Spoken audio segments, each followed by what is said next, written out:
thank you for your message and the work that he does and everything that you've placed on his heart and his mind, and just thank you for the opportunity that we have to hear these stories as well. Thank you, Lord. Thank you. And it just clicks over to the next slide. Right, hey, well, good morning. Good morning. Everybody, it's a pleasure to be here.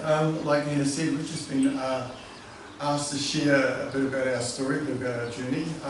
For those of you who don't know me, I'm Grahame, my wife Katy, down there. We've got Jannah, it's our youngest. You'll get to hear about her later.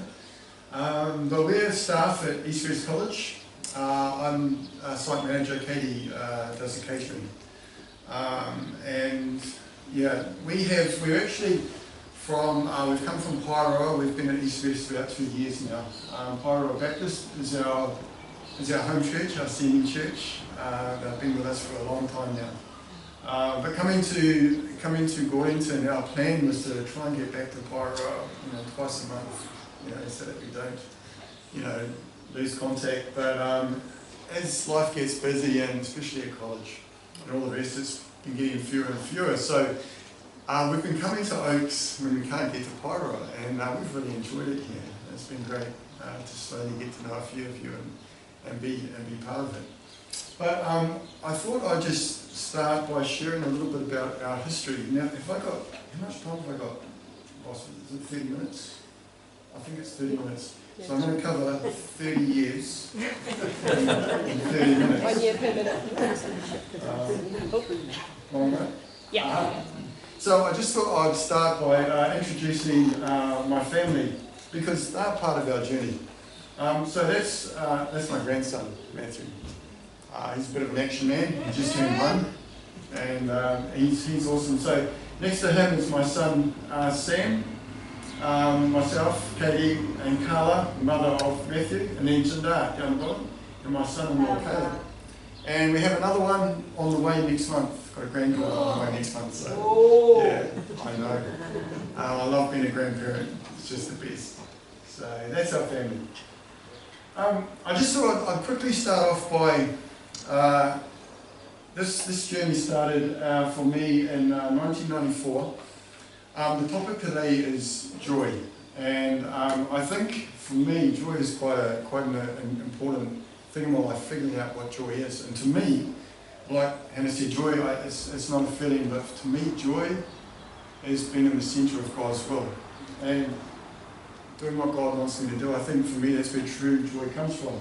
And so that journey took me to Mercy Ships, and it was a point in my life, I was in my early 20s, trying to figure out there's got to be more to life than just going to church on a Sunday and reading the Bible. I wanted my faith to be real. I wanted it to be tangible, take action. So we had a speaker, the captain of Mercy Ships, Jesse Mesa, back in the day. I'm from Hawke's Bay. This was in Hastings, and he came and spoke in our church. And the next day I joined up Mercy Ships, and that was the start of my missions journey. And I really felt, wow, this is what God's called me to do.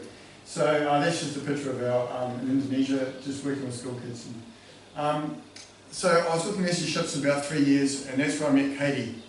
Katy was a couple of schools behind me, and she fell in love with me instantly. It took her a while to hook me, but she finally got there, so well done. So we were Mercy Ships for about 3 years, and then we came home to New Zealand. Actually, no, we went. Yeah, we came back to New Zealand, and we ended up joining up with Youth for Christ. I want to get straight back on the mission field, of course, but God had other plans, and we were with Youth for Christ for about 3 years, working with at-risk kids. And when I look back at our journey that God was taking us on, that was a really important part. What I learned, working with these kids was just incredible, but I really haven't got time to go into depth. But so Youth for Christ, then we went back to Mercy Ships. Katy and I got married. The deal was, Katy wanted kids 5 minutes after we got married, and I was really, really worried that if we had kids, we wouldn't get back out into the field. So we made a pact that as soon as we got back out onto the mission field, that gloves were off, whatever happened, happened. So 5 minutes later, while we came out of the Philippines, our daughter was conceived. So my oldest is made in the Philippines. So that's pretty cool. So these are just some of the shops. We were with Mercy Ships, doing mainly medical work back then. We doing eyes, teeth, and of course we had evangelism groups going in. So we were staffing DTSs back then in the Philippines. So as you can see, we're a bit younger back then.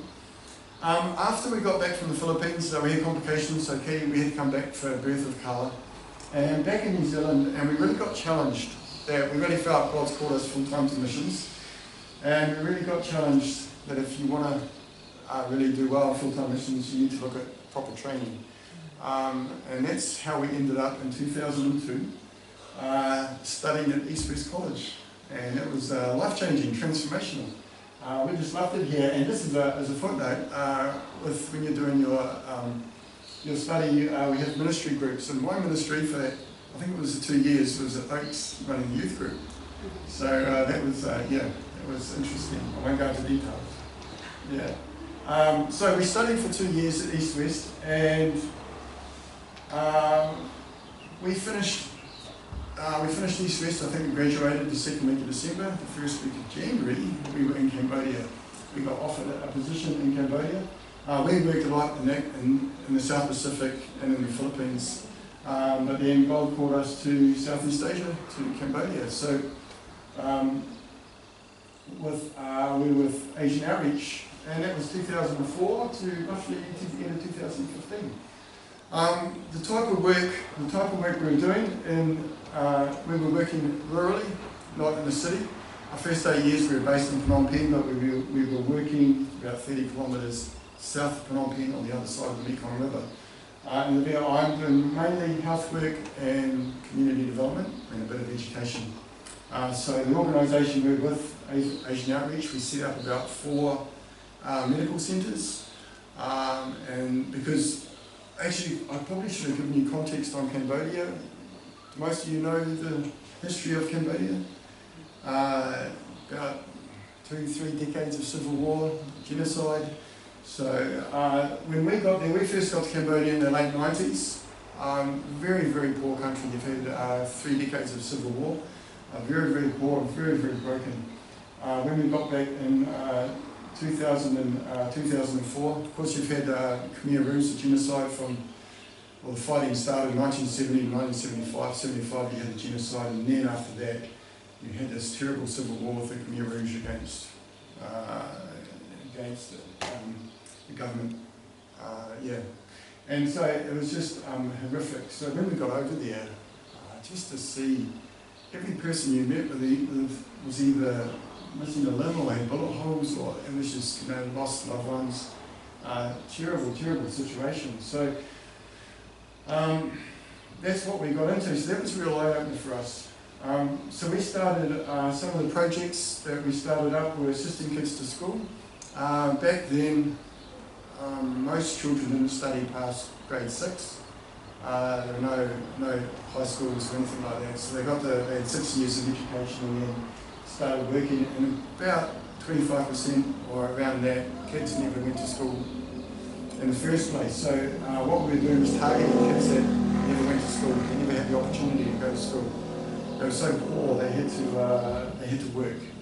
So education wasn't afforded them. So we started a project trying to get non-school kids into school. We also started medical clinics. This was one of ours. I was pulling teeth in that one, doing the ears, but just basically like I said, when we got there was nothing. We set up medical centres and then medical clinics, and then we handed it back to the Ministry of Health. And from there we just supported doctors and nurses training. So that was really good. A lot of the areas we worked at, this was our mobile medical stuff, so we'd have medical supplies on the back of bikes or four-wheel drives. A lot of the places we go were pretty inaccessible. And yeah, so it was a real adventure, but the need was huge, and I loved it, we loved it. Just being able to physically and tangibly be able to help these people. So after 8 years in down south, we moved up north to swim training, which is on the Cambodia and Laos border right up north.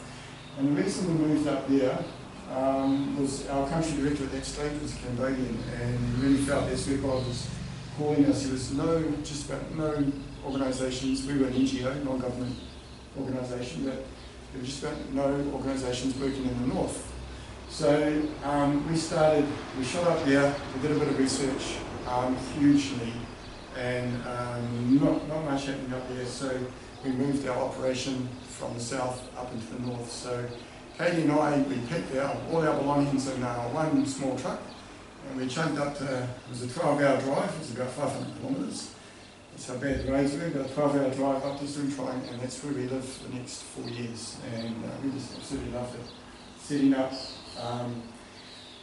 Setting up AO up in the north. So this is, we bought 11 acres of land up there, and this is a little entrance we built. We fenced it all off, and the idea was we wanted to promote agriculture. We were doing water and sanitation. We wanted to promote agriculture. A lot of the farmers up there had small plots of land, but very, very limited what they were growing on them.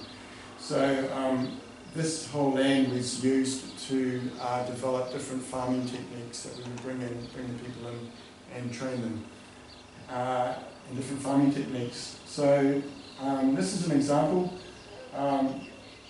Up the top right there, that was the one building on the land when we got it. We turned that into our offices, so it just got bigger and bigger and bigger.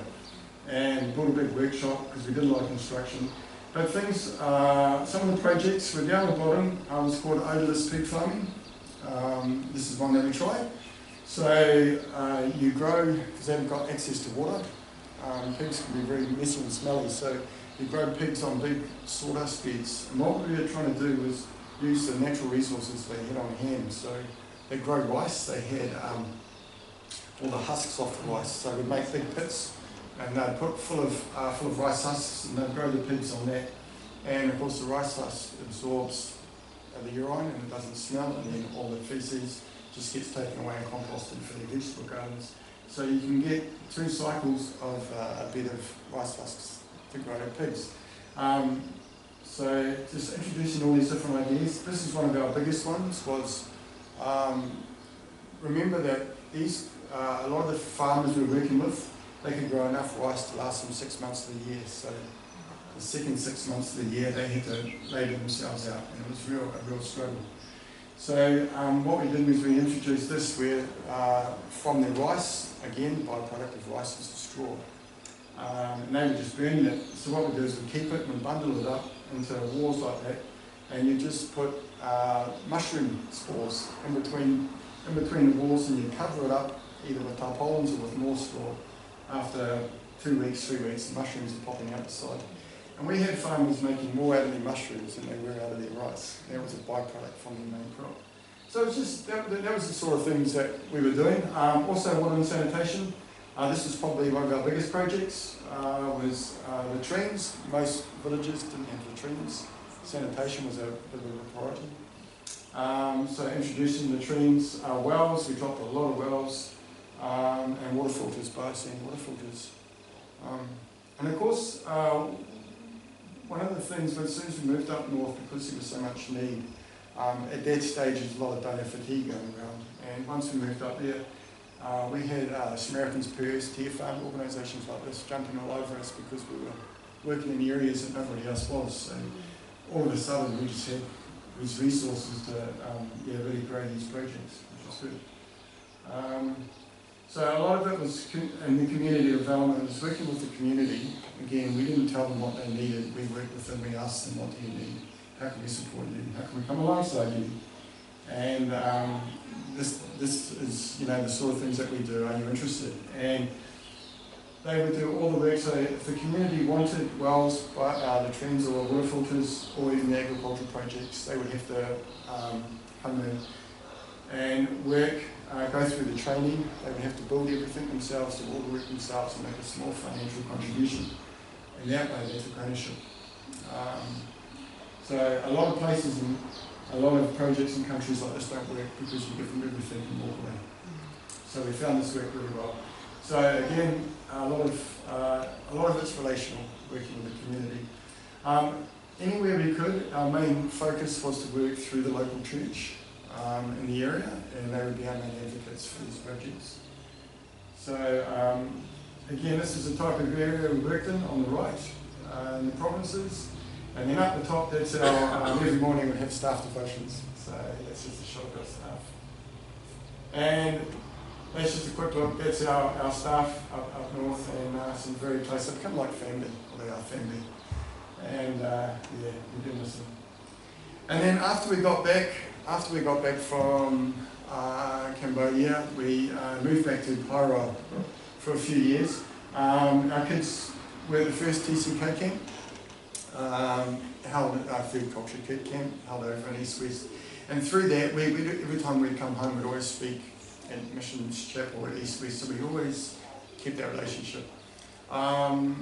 And then I talked to Martin Campbell, you know Martin and Joyce, and because I'd done a degree, a master's degree in development management, he asked me if I could look at teaching the community development course in East West. So I've been doing that for about the last 6 years. So that was, I really enjoyed doing that because that was like, coming back to New Zealand was quite difficult.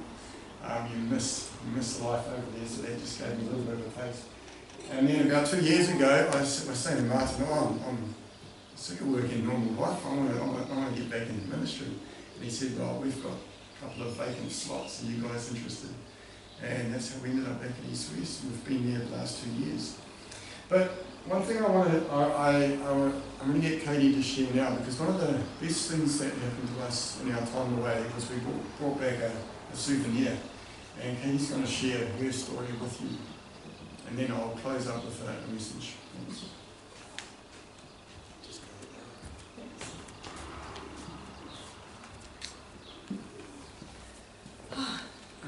So nice to be here. I just got to say, it wasn't me who chased him when we met in Waiwan. I never know that he existed until a couple of years later. He said he was there as well. I went, oh, there's only 20 people, I didn't know you.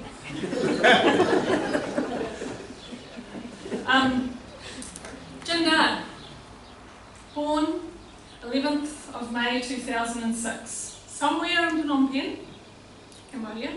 Birth parents unknown. Abandoned, left to make her own way in this world. I'm not going to cry. As a newborn baby. God sees. Psalm 139, for you were created in my inmost, you created my inmost being, you knit me together in my mother's womb. I praise you because I am fearfully and wonderfully made. Your works are wonderful. I know that full well. And in Genesis 16, Hagar was seen by God when she was abandoned, when she was kicked out of her family.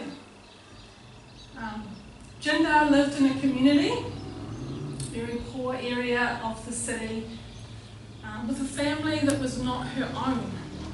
But they cared for her, but there was little money, very little food, and any help that came for Jinder in the form of milk powder was sold to feed the family. So an NGO working in that area had tried to help this baby. But the baby, with no food, other than rice water, they fed her the water off rice to keep her hydrated. She was dying. 6 months old, she needed help. And the family was unable to give the help that she needed. And so that's when the NGO that was working in that area, really good friend of ours, she had already adopted 6 kids. Her quota was kind of full, single, running an NGO, running a church. 6 kids, her quota was pretty full. She came to us and she said, will you take this baby now? What do you do? What do you say? There is history for us with another child that we'd looked after for a while, and that child had gone back. It wasn't like it was like we'd never done this before, but we'd never done this before. Unsure that she would live, and if she did, what was her long term going to look like? 6 months old. That's my thumb. That's her foot and her hand. We believe and know that God has a plan for each one of us and for Jinder. You know that Jinder means, we actually named her Jinder. It means close to my heart or in my heart, because the name that she had was just like giving her a number. God's got a plan for her, but we had no idea what was ahead for her or for us that day. But over the coming days and weeks and years, God has shown his plan step by step, and sometimes those steps have been a real step of faith. More often than not. Even today. So Jinder's weight, when she came to us at 6 months old, was 3.2 kgs. She fit in my hand, her head to her feet. Now Carla, our eldest, she was a little baby when she was born at 3.1 kgs. And our son was born 3 weeks early at 2.9. So she was the biggest baby, but she was 6 months old by then. She was really lethargic and she was weak, but she was stealing our hearts from day one. And yes, our older 2 children, so Carla and Sam, were 5 and 6 at the time that Jinder joined our family in 2006, October. They were amazing with her. We used to call Carla our little mum, because this baby that only weighed 3 kgs could flip on her hip and away she'd go. They were amazing with her, and they still are to this day. Even this morning, our son said, "Oh, do you want her to stay home with me?" But we said, "She's got to come. She's hopefully going to make it through the service." The verse is about taking in the orphans and looking after the orphans and the widows suddenly became really real for us. Who'd have thought? That verse always sounds good. Look after the widows, look after the orphans, but it became very real to us. So over the weeks it turned into months and years. We have so many stories that we could share with you about Jinder, but like Grahame said, we're limited in our time. She's sickness and health development stages not being met or very slow, physical and mental disabilities due to malnutrition in those early years. Many stories of God's goodness and his faithfulness for Jinder and our family. I want to share with you so many of those stories, but you feel free to ask us. Sometimes people are worried to ask. We were in Cambodia for 12 years where people ask you directly things. We're happy. Ask us questions. We looked for a family in Cambodia to take Jinder, because for us to adopt or to take her into our family, 1, we're not Cambodian and she is. 2, I don't know if you know about our laws in New Zealand on adoption. Even if you're a Kiwi trying to adopt a Kiwi kid, they're really hard. So we looked for options for Jinder as we were seeing her health come back to good, like she was going to live. What are we going to do? There were no organisations or processes in Cambodia at that time for fostering children or putting them into some kind of family or care other than an orphanage. And orphanages, I don't know, I've been to too many and seen what they were for a child who was sick and unwell. They were not a place that she was good for her. But as she got older and things started to develop with her or not develop, it was less and less likely that a Cambodian family were going to take her on. One that's going to cost them too much, and another one is they, at that stage, were still hiding their children who had special needs. There's no... I talked to one, it was actually our dentist, and they did their training in New Zealand and Australia and gone back, and she said to me one day, "I have a brother who has special needs and he has not left the house because of the shame." So as we started to hear these things, there's no way we were letting go of this little girl if we didn't have to. So today I'm just going to quickly, again, these stories are long, but today I just want to quickly share the adoption story. So it's going to kind of weave it a little bit where Graham's already been. So we took Jinder into our family literally overnight. There was no planning or process to go through before we met the baby. No screening, no forms to fill out. The baby needed care now, and so that's what we did, and that's where we started. Once she was in our care, her health was starting to get better. We fed her food and extra vitamins, and of course, we gave her so much love. She was growing stronger, and the likelihood of life was almost certain. So what now? So we contacted New Zealand government departments and asked the question, is there a chance us as a Kiwi family living in Cambodia could adopt a child who's already in our care and has we don't know who her mother was. She was completely out of the picture, we had no idea. There was no straight answer. I can't remember what my photos are. Oh, there she is. There she is. I'll just keep moving them if I remember. There was no straight answer, but not even a no. No one said, no, this is not something that you can do, because no one had tried. And no one wants to be the person that said no, but no one also wants to be the person that says, I'll give it a go. So often you would get, I don't know, you'll have to contact immigration, or we have no adoption policy or relationship with Cambodia, you will need to contact Child, Youth and Family. Oh, the International Adoption Agency said that we didn't fit into their criteria and they were unsure what they could tell us. We were told in the end that we would need to start the process for them to even say no. I don't know what, it was really hard. Like, for me, this baby, I just took this baby in. It wasn't that easy for Grahame, because, and it wasn't that easy for me, but the thought that this baby could be taken away when you put so much love into this child. So to start the process of going, okay, we're going to be all in, and then to be told no later was a really hard one. Can't look at you, Hannah.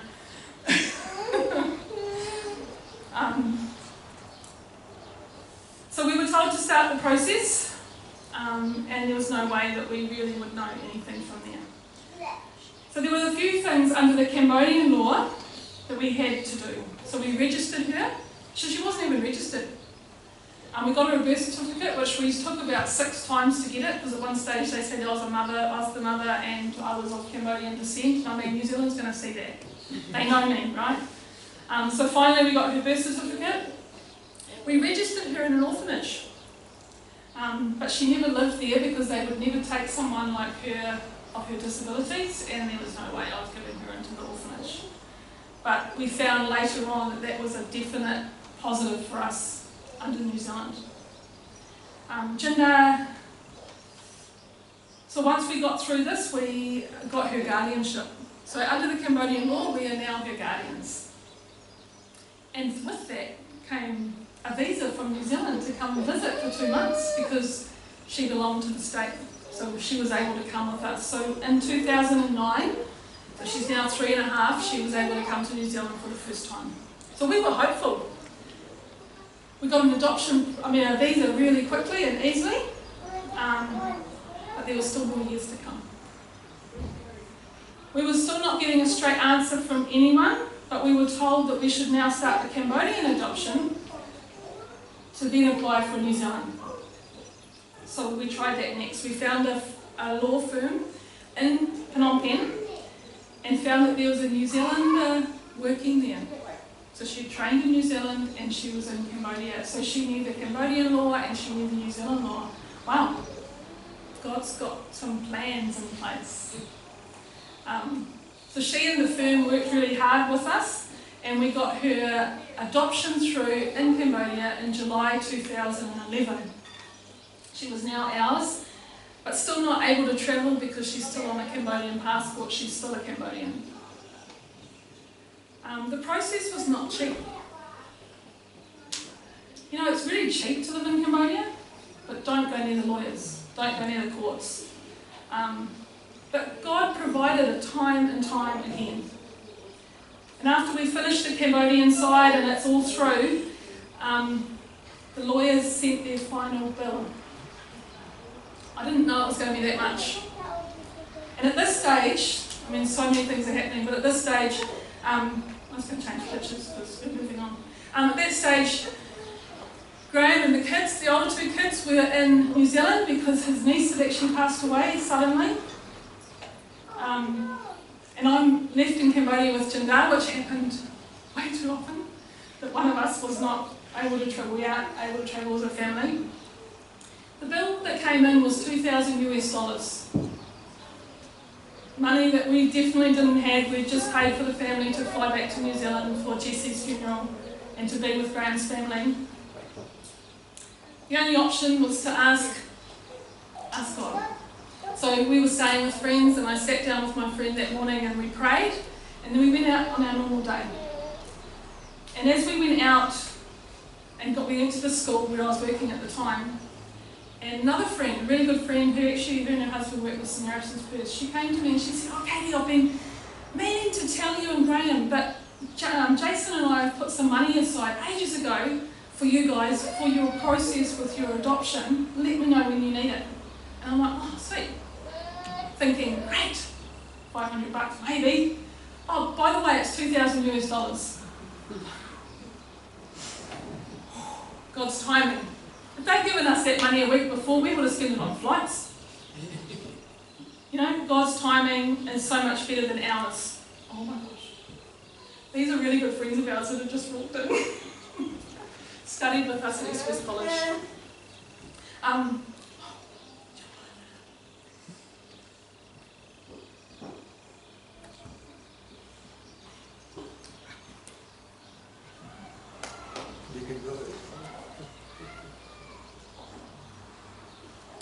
Once we had her Cambodian adoption through and the bills were paid,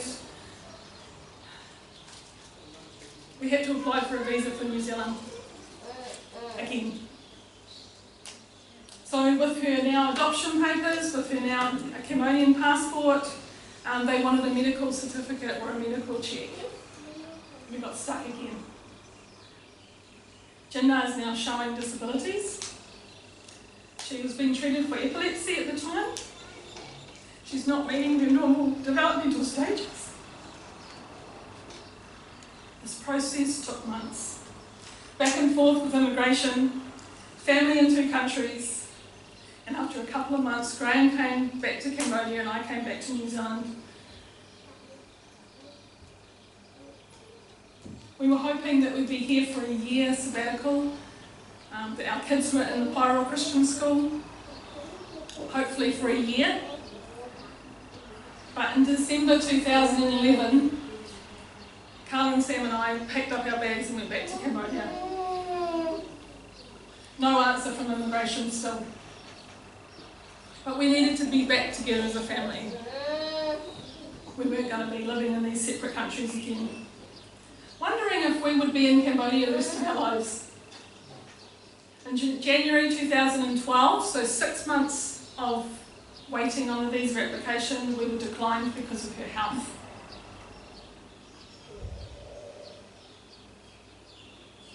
So then, what do you do? Well, we were crushed. We were our own home country, this amazing New Zealand. We couldn't even take one little girl under our wing. So we decided to fight for our little Cambodian princess. I must have more photos. Oh, we did. Look. We fought. So I contacted the New Zealand Herald to start with, and they ran an article. A friend of mine started a Facebook page, Bring Jinder Home, and we started to contact individuals instead of departments within the government. This was a hard time for us, but we were committed and we wanted the best for our girl. Time moved on a little bit, and we're going to move fast forward to 2013. Now Graham's father's.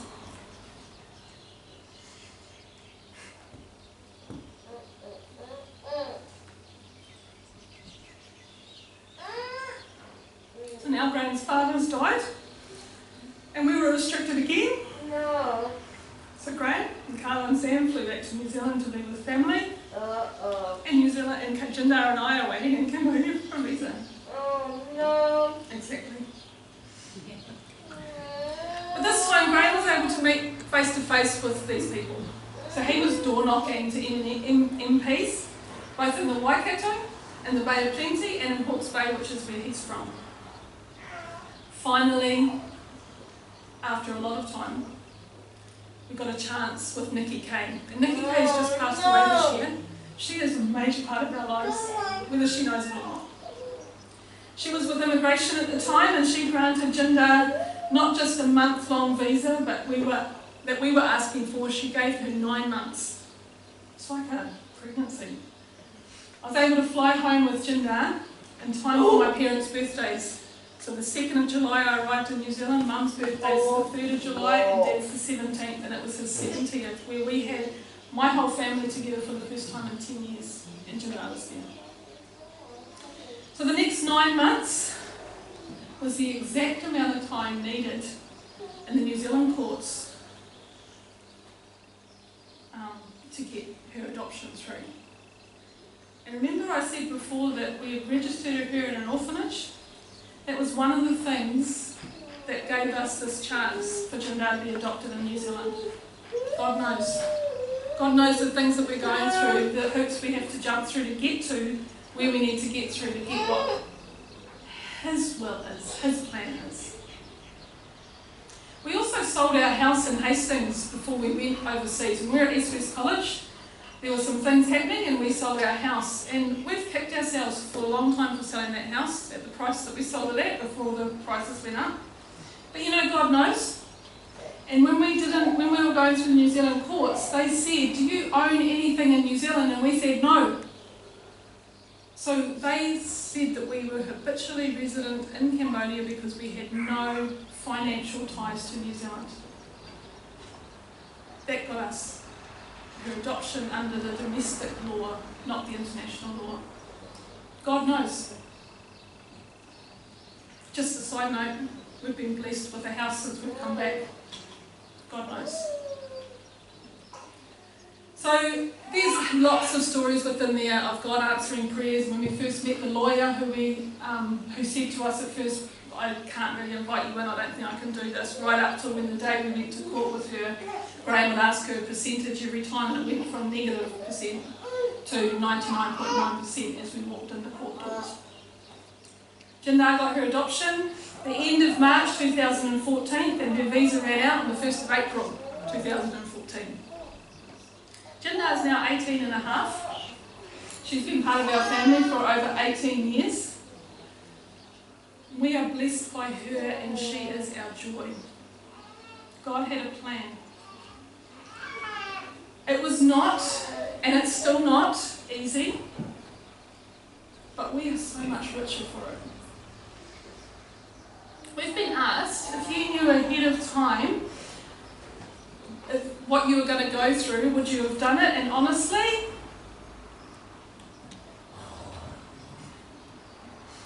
but I'm so thankful that we don't know the future. God doesn't give us the map of our whole life, and there's a reason for that, because we're probably saying, ain't happening, I'm going to stay in my comfy little spot. But man, we would have missed out on so much joy, so much love, and we wouldn't have grown like we've grown. God's been at work in ways we never would have known if we hadn't taken the step of faith. God has a plan. He has a good plan. So up there is, the article that the Women's Weekly came and did the day after our court meeting, or whatever you want to call it, our court date. They came and did this big article in their Women's Weekly the day before we flew back to Cambodia. And I've missed some of these photos, I'm sorry. Jinder's at an amazing school in Pairoa, Goldfield School, and she is so happy. It's such a blessing that we have her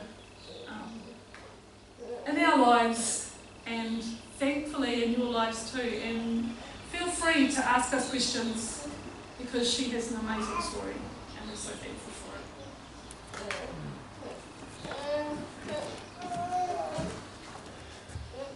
it. Okay, I had a full-blown sermon sorted of after this, but Katie took too long, so we might have to do that next time. But thanks for listening. That's just a bit of a snippet of who we are and where we've been and where we are now. So it's been a pleasure to share that with you.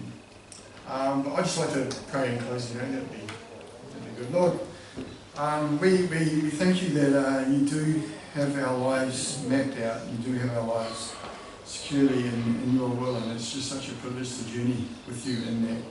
And you're a miracle working God, and to have faith in you and to live our lives in you, there is no better way, there is no better joy, and we thank you for that.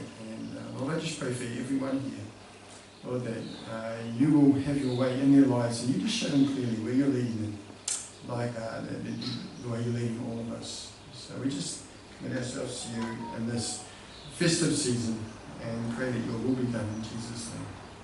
Amen. Amen. Thank you.